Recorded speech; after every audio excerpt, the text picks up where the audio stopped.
یو صحابي غوسه کې وینځه واله به زړه په دې باندې خپو الله رسول الله علیه د الله رسول نن نه نصیحت شوی ری څه زیاتې را نه شوی معمولی غوسه باندې وینځه ته یو غوسه را ولاړه شو هغه لمه په مخ باندې سپېړه ورکړه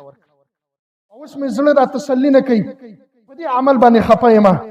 یو غریب وینځه دا ما ولې والدا الله رسول ته وی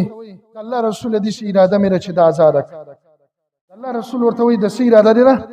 وای د دې اراده مې ده چې دا وینځه آزاد کم رسول الله صلی الله علیه وسلم ورته وی ما خاطر راوړ کله چې دا وینځه د رسول الله صلی الله علیه وسلم خاطر راوس رسول الله صلی الله علیه وسلم ته اولنې تاسو تک او دا تعلیم هر بچی ته ورکول پکار دی د حدیث نه قول کولو کې محدثین وای فائدہ را چې هر بچی ته د دین دا تعلیم دا ورک اولنې تعلیم دی بچی ته دا ورکا لکه څنګه چې رسول الله صلی الله علیه وسلم د وینځ نه تاسو کوي اين الله الله چرته دی د نن سبا علماء او مولانو په شان نه هر ځای بس ګوره هر ځای دا عقیده چې نه دا خطا عقیده الله هر ځای الله هر ځای نه دی الله رب العالمین په عرش باندې برابر شوی دی څنګه برابر شوی څنګه چې د الله ر شان سره لایق امام مالک نه یو سړی تاسو کوی کیف استواء چې دا برابر شوی څنګه هغه ورته وی الاستواء معلوم استواء معلوم د چې موږ الله قران کې ویلي الرحمن على العرش استوى والكيف المجهول کیفیت مجهول دی موږ ته علم نشته څنګه کیفیت باندې څنګه چې د الله ر شان سره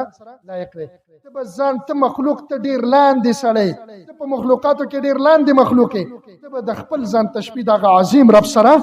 نه ورکې چې دې سبا کې ناستو لکه د ځکه چې کینم نه نه نه د کفریه خبره د کفریه عقیده باندې لري بلکې د سبا چې څنګه د الله د شان سره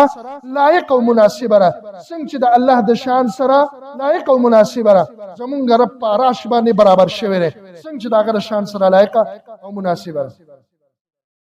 رسول الله صلی الله علیه وسلم ته دویم تاسو کوي من انا زه څوک یم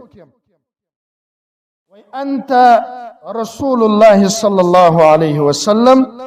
انت عبد الله ورسوله د الله بنده او رسول د الله د بنده نه د الله رسول صلی الله علیه وسلم دا صحابي ته وای د الله رسول اعتقها فانها مؤمنه دا ازاره کدا سره مؤمنه را الله پیژندل لري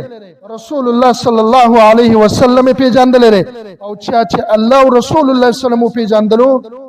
نو د دینه بلغت انسان نشتا او سوچ د یو د الله بنده د الله په لار کې آزاد کی والله العظیم الله ول ډیر منقبت ور کوي